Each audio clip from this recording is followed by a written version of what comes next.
بھائیو دو اصطلاحات ٹرمنالوجیز کو سمجھ لیجئے. نمبر 1 قضا یعنی چھوڑے ہوئے روزے کے بدلے میں ایک روزہ رکھنا. نمبر 2 کفارہ شرعی پلینٹی یعنی سزا کے طور پر اگر کسی نے جان بوجھ کے روزہ توڑا ہے اس کے لیے سزا کیا ہے. ایک روزہ تو رکھے گا باقی جو اس کے لیے سزا ہے. اور اس پر اجماع ہے کہ اگر مجبوراً کسی نے روزہ توڑا, کوئی بیماری کی وجہ سے اس کو ڈرپ لگوانی پڑ گئی یا ٹیکا لگوانا پڑ گیا یا کھانا پینا پڑ گیا, کوئی شوگر کا مریض تھا, تو اس کو پھر اس کے بدلے میں ایک ہی روزہ رکھنا ہوگا یعنی قضا کرنی ہوگی, کفارہ نہیں دینا ہوگا. اسی طریقے سے عورتوں کے ساتھ حیض والا مینسز والا ایشو ہوا, اس کے بدلے ایک ہی روزہ رکھیں گی. بخاری اور مسلم کی متفق علیہ حدیث ہے مشکات میں 2032. اما عائشہ کہتی ہیں نبی صلی اللہ علیہ وسلم ہم عورتوں کو حیض کی حالت میں چھوڑے ہوئے روزوں کی قضا کا حکم دیتے تھے اور نمازوں کی قضا کا حکم نہیں دیتے تھے.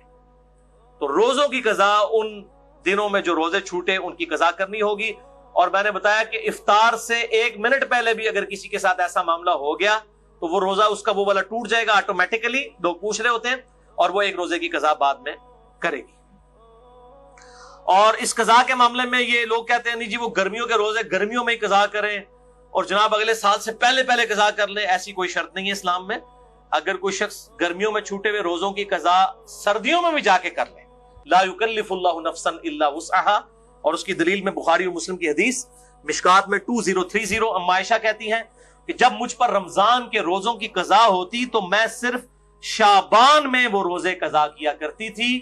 اور راوی یحییٰ بن سعید کہتے ہیں آپ صلی اللہ علیہ وآلہ وسلم کی مشغولیت کی وجہ سے, یعنی ازدواجی تعلق کے اعتبار سے, چونکہ شعبان میں آپ صلی اللہ علیہ وسلم نفلی روزے رکھتے تھے تو اما عائشہ کو موقع مل جاتا تھا کہ وہ اپنے روزوں کی قضا کر لیں, کیونکہ بیوی جو ہے وہ خامند کی اجازت کے بغیر نفلی روزہ نہیں رکھ سکتی. وہ حدیث ہے اگلی صحیح مسلم کی مشکات میں ہے 2031.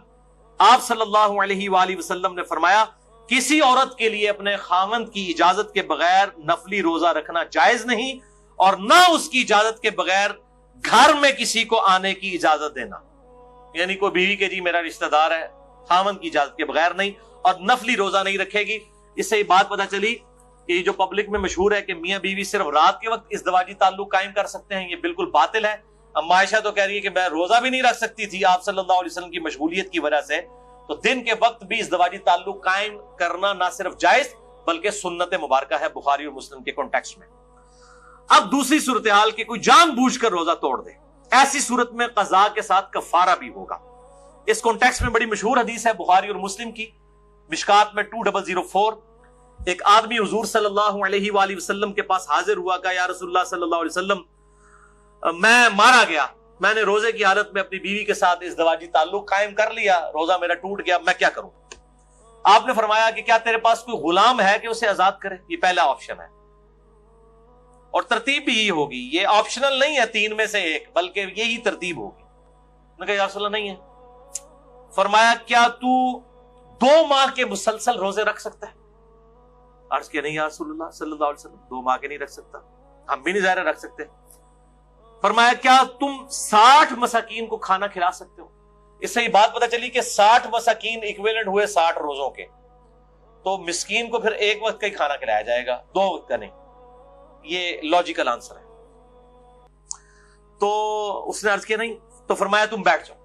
اتنے میں کوئی شخص جو ہے وہ کھجوروں کا بھرا ہوا ٹوکرا آپ صلی اللہ علیہ وسلم کے پاس تحفتاً لے کے آیا. آپ صلی اللہ علیہ وآلہ وسلم نے وہ جو ٹوکرا تھا اس کی وجہ سے آپ نے فرمایا کہ وہ روزہ توڑنے والا کدھر گیا, اور اس کو بلا کے کہا یہ ٹوکرا تو لے جا اور اس ٹوکرے کو مدینے کے غرباء میں تقسیم کر دے, تو روزے کا کفارہ ادا ہو جائے گا. تو وہ آگے سے کہنے لگ پڑا کہ اللہ کی قسم پورے مدینے میں مجھ سے بڑا غریب کوئی ہے ہی نہیں ہے, سب سے زیادہ غریب میں ہوں.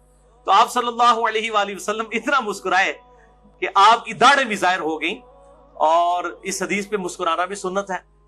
اور آپ صلی اللہ علیہ وسلم نے فرمایا کہ جاؤ تم خود ہی کھا لو, تمہارے روزے کا کفارہ ادا ہو جائے گا. لیکن یہ خاص اس کے لیے ہے, یہ نہیں ہے کہ جو بھی روزہ توڑے تو کہ جی انہیں ہڈیاں کھجورا لے آ کے دے میں آپ کھانا شروع کر دے کفارہ ادا ہو جائے گا, یہ اس کے لیے خاص تھا. اور اس حدیث پہ امام بخاری نے انٹرنیشنل نمبر کے مطابق صحیح بخاری میں 1936 حدیث کی لی ہے, اور اس پہ اپنا فہم لکھا ہے, باب باندھا ہے کہ اگر کوئی روزے کی حالت میں بیویوں کے ساتھ ازدواجی تعلق قائم کر لے تو اس کا کفارہ کیا ہے؟ اس کو امام بخاری نے عام حکم نہیں لیا کہ کوئی بھی کھا پی کے بھی روزہ توڑ لے تو اس کا کفارہ بھی یہ ہے. کھا پی کے روزہ توڑنے کا کفارہ یہ نہیں ہے، یہ ازدواجی تعلق والا معاملہ ہے، اور ظاہر ہے وہ بہت ایکسٹریم چیز ہے کھانے پینے کے مقابلے کے اعتبار سے، لہذا اس کے لیول کی سزا تو اس میں نہیں دی جا سکتی.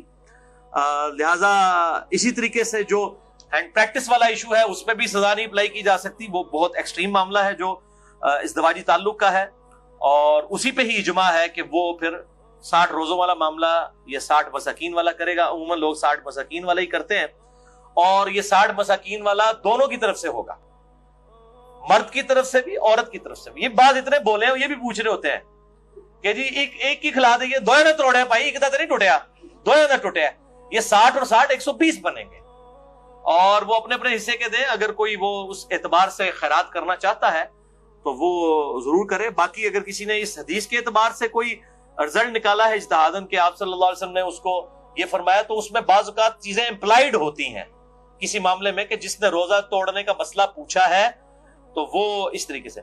جو ملی بھگت سے معاملہ ہوا ہے اس میں تو ظاہر دونوں کو رکھنے چاہیے، اگر کسی نے زبردستی والا معاملہ کیا ہے تو پھر صرف مرد کو رکھنا چاہیے.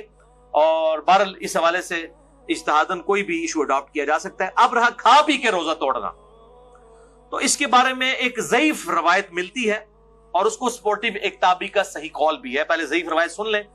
یہ روایت جو ہے وہ مقطوع ہے، مرسل ہے، چھوٹا ہوا واسطہ ہے اس کا. المصنف ابن ابی شیبہ میں انٹرنیشنل نمبر کے مطابق 9774 سعید ابن مسیب تابعی کہتے ہیں کہ آپ صلی اللہ علیہ وآلہ وسلم کی خدمت میں ایک آدمی حاضر ہوا اور اس نے کہا یا رسول اللہ میں نے کھا پی کر روزہ افطار کر لیا ہے، توڑ دیا ہے، تو میں کیا کروں؟ تو فرمایا کہ صدقہ کر، اللہ سے استغفار کر، اور اس کے بدلے میں ایک روزہ رکھ لے. لیکن یہ روایت ضعیف ہے. البتہ اس کو سپورٹیو ایک تابعی کا قول صحیح سند کے ساتھ المصنف ابن ابی شیبہ میں اسی سے 5 نمبر آگے ہے، 4 نمبر آگے. المصنف ابن ابی شیبہ میں 9778 سعید ابن جبیر تابعی رحمہ اللہ تعالی سے پوچھا گیا کہ جو رمضان کا روزہ جان بوجھ کر کھا پی کر توڑ لے تو کیا کرے؟ تو انہوں نے کہا کہ وہ توبہ اور استغفار کرے اور اس کے بدلے میں ایک روزہ رکھے. تو کھا پی کے معاملہ الگ ہے. البتہ احناف کا یہ موقف ہے، حنفیوں کا، کہ خواہ کھا پی کے توڑا جائے یا ازدواجی تعلق سے، دونوں 60 روزوں والا اور 60 مساکین اور غلام والا ایشو ہے. البتہ محدثین کی اکثریت کا یہی موقف ہے کہ کھا پی کے معاملہ الگ ہے، اور وہ بھی جو ہے وہ استغفار بھی اسی صورت میں ہے اگر کسی نے جان بوجھ کے کیا، اور اگر کسی نے مجبوراً بیماری کی وجہ سے کیا تو صرف ایک روزے کی قضا کر لے، اور اگر اس پر قادر نہیں ہے تو ایک جو ہے مسکین کو ایک وقت کا کھانا کھلا دے فدیے کے طور پہ. انشاءاللہ اگلی دفعہ 5 پوائنٹس ڈسکس کروں گا. اللہ تعالیٰ سے دعا ہے جو حق بات میں نے کہی اللہ تعالیٰ ہمارے دلوں میں راسخ فرمائے. اگر جس بات میں میرے منہ سے کوئی غلط بات نکل گئی تو اللہ تعالیٰ ہمارے دلوں سے محو کر دے. ہمیں کتاب و سنت کی تعلیمات پر عمل کر کے دوسرے بھائیوں تک پہنچانے کی توفیق عطا فرمائے. سبحانک اللہم و بحمدک، اشہد ان لا الہ الا انت، استغفرک و اتوب الیک، وما علینا الا البلاغ المبین. جزاکم اللہ.